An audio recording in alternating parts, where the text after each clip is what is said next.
मैं एक शादीशुदा औरत की मोहब्बत में मुब्तला हूँ। वो मेरी कज़न है और हमारा बचपन एक साथ गुजरा है। मुझे बचपन में ही उससे बहुत ज़्यादा मोहब्बत हो गई थी, लेकिन कभी मेरी हिम्मत नहीं हुई कि कभी मैं उससे अपनी मोहब्बत का इजहार कर सकूं। और फिर जब मोहब्बत के इजहार करने का वक्त आया तो हमारे वालिदैन की आपस में लड़ाई हो गई।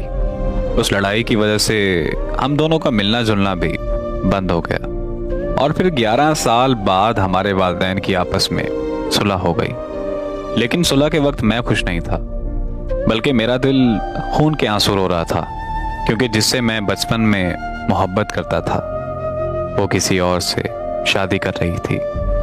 उसकी शादी के बाद मैं बहुत टूट गया था। मैं उसे मुकम्मल तौर पर भूलना चाह रहा था, लेकिन भूल नहीं पा रहा था।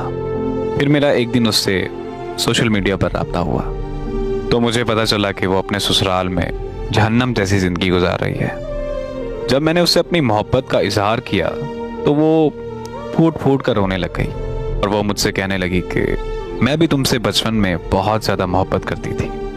तो वो मुझसे कहने लगी कि हमारे वालिदैन की लड़ाई के बाद मुझे लगता था कि हमारे वालिदैन की जल्द सुलह हो जाएगी, लेकिन 11 साल गुजर चुके थे और मेरी उम्मीदें मुकम्मल तौर पर टूट चुकी थी। फिर मेरे घर वालों ने मेरी शादी रख दी तो मैंने मान लिया कि तुम मेरी किस्मत में नहीं हो। काश के हमारे वालिदैन की लड़ाई कभी ना होती तो मैं आज जहन्नम जैसी जिंदगी ना गुजार रही होती। उसकी बातें सुनकर मुझे भी बहुत ज्यादा रोना आया।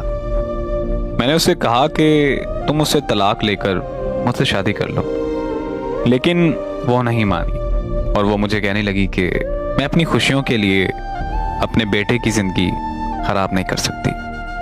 वो आज मुझसे दोस्त बनकर बात करती है, लेकिन मैं आज भी उससे बेइंतहा मोहब्बत करता हूँ और हमेशा करता रहूँगा।